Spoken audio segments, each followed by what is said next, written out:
The criminal dared to defy the U.S. police for 32 years. Hello, everyone. Before diving into today's case, I have a question for everyone watching. Why do so many people enjoy true crime shows? Each person probably has their own reason. Some find the suspense, and sometimes the chilling nature of the motives and methods thrilling. Others may like putting themselves in the role of the detective, trying to piece together the mystery themselves. We see killers so heartless they act without mercy, but when they stand trial, they're timid or feign innocence. Some even pretend to be mentally unstable to escape punishment. Today's case, however, has some unexpected twists that set it apart from the usual. Our protagonist today, Carlo Caroline, was an ordinary, almost unnoticeable man living in Omaha, Nebraska. He worked at Clarkson Hospital and was known for being so unremarkable that few people even noticed him. On October 16, 1978, despite his usually dependable work ethic, Caroline didn't show up at work, yet no one seemed to miss him. It wasn't until the following day, when he still hadn't shown up, that the hospital finally noticed his absence and contacted his landlord. When the landlord knocked repeatedly without a response, he crouched down to look through the mail slot. The sight he saw nearly scared him to death. Caroline was lying naked on the floor, apparently unconscious. The landlord immediately called emergency services and firefighters, but upon entry, the rescue team found a very different situation. Their services were useless because what they truly needed was the police. Inside the disheveled apartment, they discovered Caroline wasn't merely unconscious, he was dead, with a visible wound on his abdomen. The local police arrived quickly, but even the most experienced officers were stunned by the scene. The place looked like a war zone, with beer cans, cigarette butts, and newspapers strewn everywhere, filling the air with a foul stench and blood spattered around the room. The telephone cord had also been cut and tossed aside. An initial examination by the police revealed some perplexing details that didn't align with their initial assumption of a robbery murder. While all valuables were missing, including Caroline's wallet and car, the state of the apartment suggested something else. The disarray hinted at an underlying motive, making them question if robbery was indeed the primary reason behind the crime. The investigation began with some odd findings. First, the doors and windows of the apartment were intact, without any signs of forced entry, suggesting that the killer may have been someone Caroline allowed into his home. Additionally, no one in the vicinity reported hearing unusual noises, further supporting the theory that Caroline had invited the person in. Second, the autopsy revealed that the abdominal wound was the cause of death, but Caroline had endured physical abuse before he died. The intensity of this abuse suggested a deep, personal animosity between the killer and the victim. Lastly, while forensic DNA technology wasn't available at the time, the police were able to analyze the beer cans and cigarette butts littered around. These items were mostly left behind by the perpetrator, raising a new question. Why would a murderer linger at the scene for so long? The answer could be that the killer knew Caroline well and felt certain he wouldn't be disturbed, knowing Caroline lived alone and had little connection to the people around him. Based on this reasoning, the police suspected that the killer might be someone in Caroline's social circle. They began looking into his relationships and deployed officers to search for his stolen car, thinking that the car might provide crucial leads. The detective in charge believed that finding the car would lead directly to the killer, making the case easier to solve. From what the police gathered, Caroline had lived a quiet life, wholly dedicated to his work. He had an ordinary Social Security income and no known financial conflicts. Though he was generally a reserved person with few friends, he was known to frequent local bars and occasionally struck up conversations with men there, sometimes inviting them back to his apartment or letting them stay for a few days. Given the unpredictable nature of bar interactions, it didn't take long for detectives to identify two possible suspects. Both men had spent time in Caroline's apartment around the time of the murder, and one even had access to his car keys, suggesting that either could have had the opportunity to kill him. However, after further questioning, the suspicion around them began to wane. Neither man had any romantic or financial dispute with Caroline, nor did they avoid police questioning. Lacking any concrete evidence, the police ultimately dismissed them as suspects. The search for Caroline's stolen car faced similar challenges. On October 19th, just days after the murder, Caroline's car was found in Westchester, Illinois. The car now displayed an Iowa license plate, though an Illinois plate was found in the back seat. 2 fingerprints were recovered from the steering wheel, along with a cigarette butt in the trunk. Unfortunately, DNA couldn't be extracted from the cigarette butt back then, and when they ran the fingerprints, one was identified as Caroline's, while the other didn't match any prints in the criminal database. As expected, the 2 main leads in the case suddenly vanished. But the real blow to the police came when one of the evidence officers, while combing through the crime scene, discovered a slip of paper hidden among crumpled newspapers. On it was a mocking message. "I did this, and there's only one clue. Take your time, clowns. Signed, the fools." One can imagine the frustration and rage this note sparked. In the history of criminal investigations, police have often encountered criminals who taunt them, but few with such blatant contempt.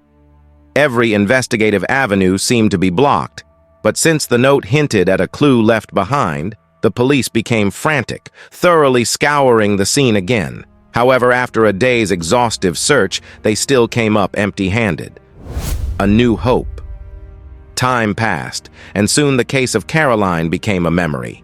30 years went by, and in that time, people connected to Caroline's case either retired or passed away. Just as it seemed like the case would fade from memory forever, an unexpected twist emerged. In 2008, police departments across the U.S. began a new initiative to reinvestigate cold cases. Naturally, Omaha joined the effort, and Detectives Hollick and Miguel volunteered to take on this challenging task. Among the cases they chose was the long-forgotten case of Herbert. When people saw they had selected this particular case, they felt pity for the detectives, assuming it was hopelessly complex. Yet things turned out differently than expected. Revisiting old cases with new techniques typically involves reviewing old records and applying modern forensic methods, hoping to uncover new clues. The Herbert case was chosen because there were several biological pieces of evidence that could not be analyzed fully at the time. Indeed, when the technicians re-examined the evidence, they found a DNA sample from the suspect as well as old fingerprints, faint traces, likely from sweat or oils on fingers, only detectable with advanced modern techniques. With DNA and fingerprint evidence in hand, the investigative team entered them into the FBI's criminal database. Within just 5 hours, the system returned a list of potential matches. Among them, one name caught the attention of investigators: Johnson, age 52. Why Johnson? His hometown was in Illinois, the same state where Caroline's car was found. Interestingly, the location where the car was abandoned was only a few streets away from Johnson's residence. On the day of the crime, Johnson had supposedly been visiting relatives in Omaha, though he never disclosed their exact location. Even more suspicious, on the night of the murder, he drove overnight from Omaha to West Virginia, only to continue on to Missouri the following day. Since then, Johnson had lived a life of obscurity. Could these actions be purely coincidental? The detectives didn't think so. Though current evidence was insufficient for an arrest warrant, they discovered that Johnson was currently in prison on theft and robbery charges, due to be released in just 3 days. After that, apprehending him would be much more difficult. Faced with this urgency, Detective Hollick, now leading the case, immediately flew to Illinois to interview Johnson. While all signs pointed to him, including DNA evidence, Hollick saw this interrogation as a formality. He believed the suspect was as good as caught. But Johnson proved resilient and shamelessly defiant. From the beginning, he admitted he was in Omaha the day of the crime. His tone quickly grew contemptuous, taunting the detectives by claiming they had no hard evidence connecting him to the murder. In response, Hollick presented the fingerprint and DNA match, demanding an explanation. Yet Johnson, unfazed, calmly pointed out that the evidence only confirmed he had visited Caroline's home at some point, not that he was the killer. Hollick felt a surge of frustration. Johnson was right. They needed something stronger, a more definitive lead. Over 30 years had passed. Where would they find a new clue now?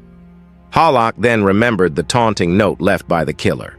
Though previous investigators had found nothing from it and believed it to be a diversion, Hollick began to think otherwise. Meeting Johnson had given him a gut feeling. Criminals as arrogant as Johnson often leave real traces, confident they can never be caught. He decided to review all case files again. The results were more promising than anticipated. Investigators discovered a word obscured in blue ink on a blank newspaper page. With modern techniques, they managed to reveal the word Jerry Johnson. But that wasn't all. During this re-examination, forensic scientist Casey made another crucial discovery. 3 towels were found next to Caroline's body. Forensic testing at the time revealed traces of blood, hair, and other biological materials, all attributed to Caroline. However, Casey found a short, thin hair on one of these towels. After a DNA comparison, the hair was confirmed to belong to Jerry Johnson. This irrefutably placed him at the crime scene at the time of the murder. The difficult trial. What followed was essentially a routine process, and it seemed Johnson would soon be sentenced.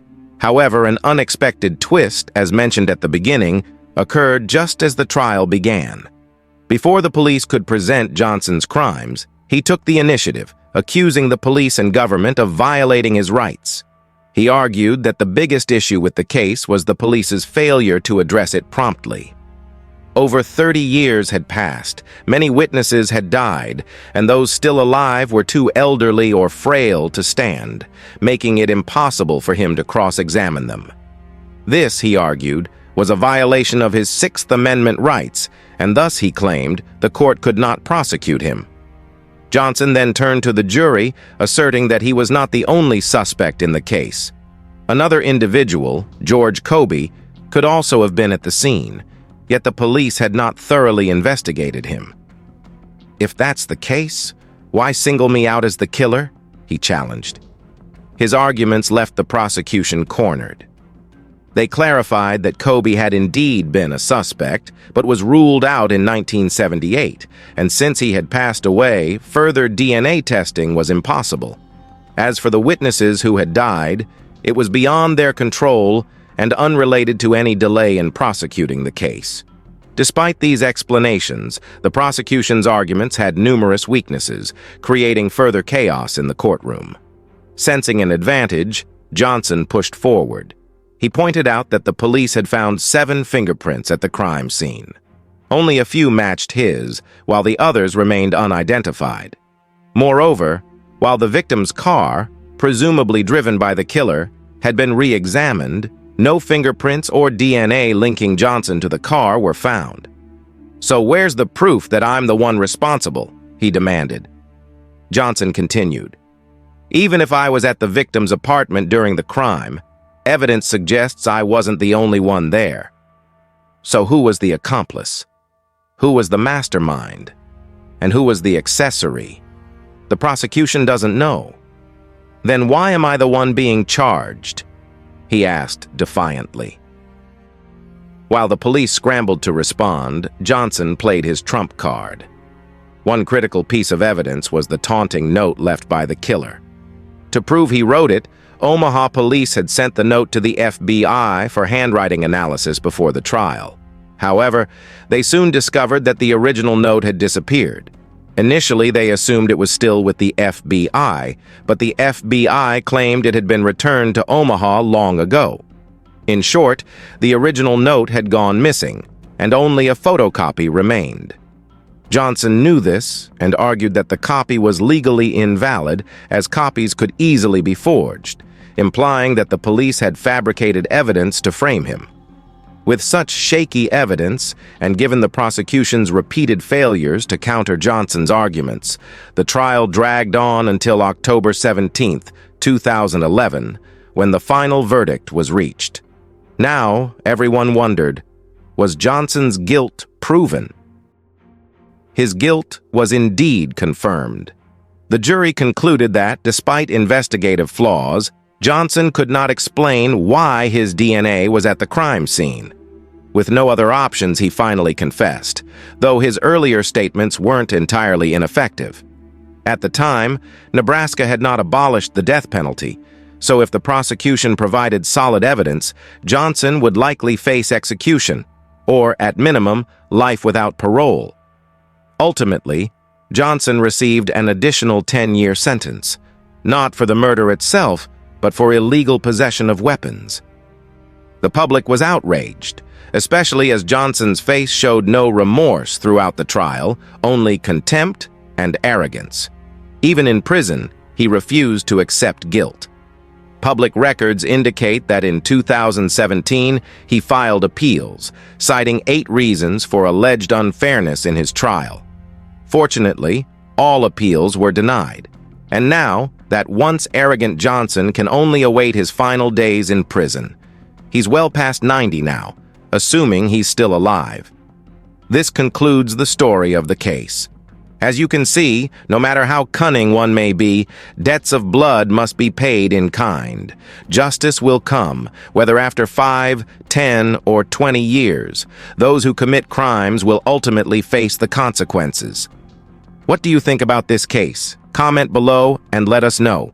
Don't forget to like and hit the notification bell so you don't miss our upcoming videos. That will be a huge motivation for our channel to grow. Until next time, goodbye and see you soon.